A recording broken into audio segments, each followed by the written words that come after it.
Good afternoon, Jamaica. This is Leighton Levy, and I'm coming to you this week from the National Stadium East, where the Lime Primary Football League is underway.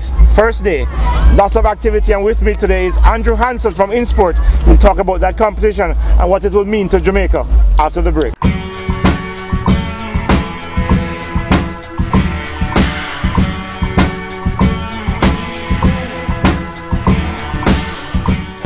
Welcome back to Sports Unwrapped. As I said before, I'm Leighton Levy. We're coming to you from Stadium East, where the Lime InSports Primary School Football League is on their way. Andrew Hancel, the Media Relations Officer from InSports, is here with us. The Institute of Sports, that is, for those who don't know. Andrew, welcome to Sports Unwrapped.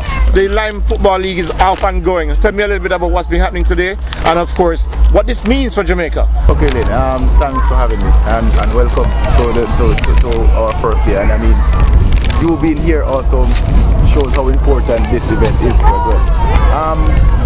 We first thought about this program because we think that we want to give more kids an opportunity to be identified and to also to be functioning in a more structured environment. And once that happens, we believe that we have more numbers in terms of talented persons coming through the national programs. At least at the grassroots, what it would mean is that coming to the national level, you'll have better players, and that speaks volumes for our grassroots program.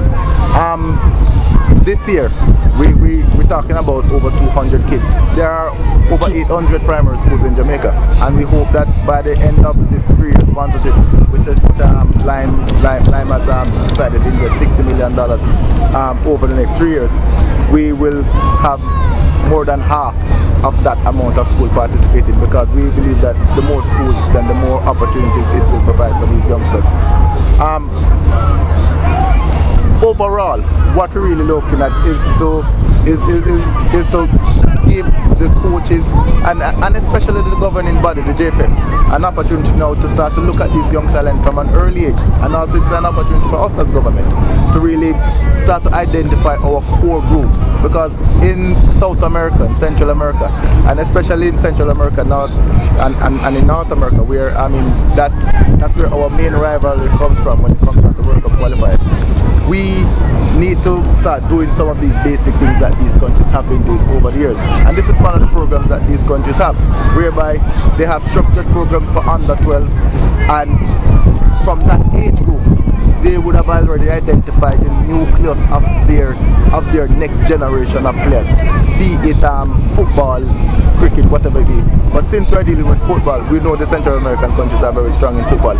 And I mean, this is one of the basic steps that I think they have been using and beating us. And I think once we can now move up to that stage, then I think Jamaica will be far more competitive in the next 10 or 20 years from now. Yeah, since the competition has started this morning, of course, a few matches on the way. They continues tomorrow over in Portmore in Kells and Catherine generally. Right. Tell me, have you gotten any feedback from any of the coaches so far this morning about the competition and what it means to their schools getting involved?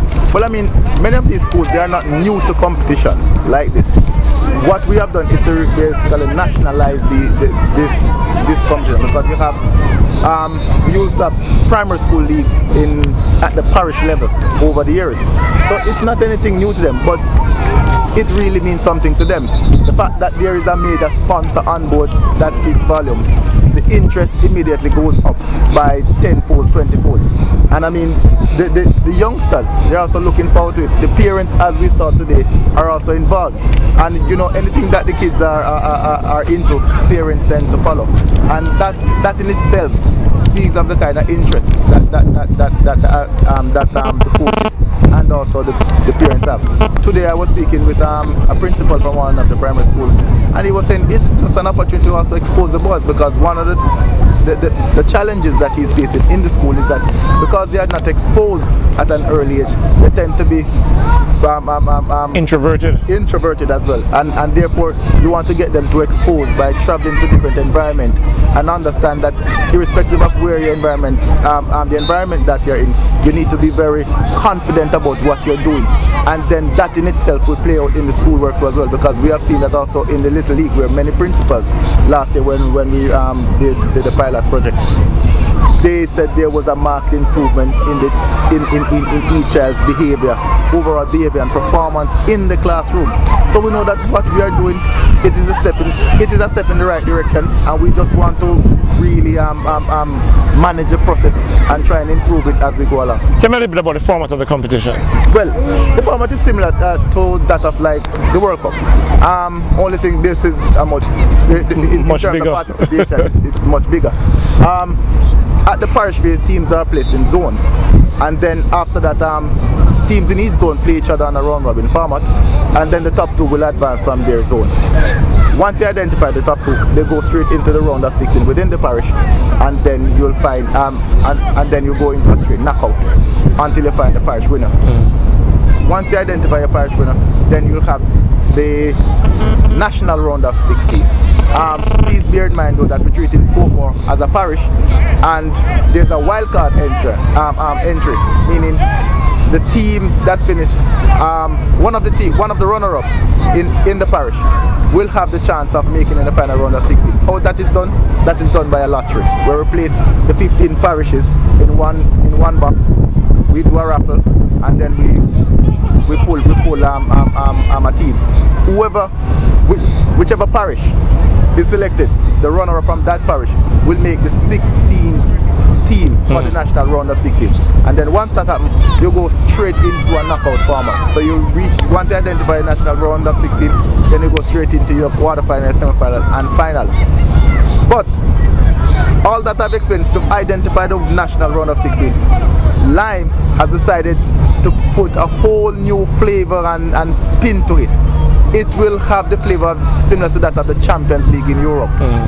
Once we identify the parish winners, then we'll have a big draw at a venue to be announced, at a date to be announced, and we'll have the coaches and the media and I mean Lime they are famous for really hyping events, and I'm sure it is going to be a fantastic launch again. Of course, I know the kids will enjoy it very much. Definitely.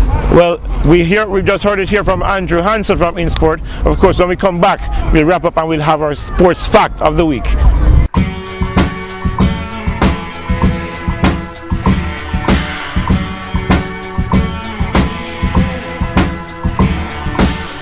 Welcome back to Sports Unwrapped. Of course, you know you can send us your email at sportsunwrapped@gleanerjm.com, and of course you can catch my blogs at gleanerblogs.com. But we couldn't end, of course, without giving you your sports fact of the week. We're here talking about the inaugural year of the Lime InSports Primary School League.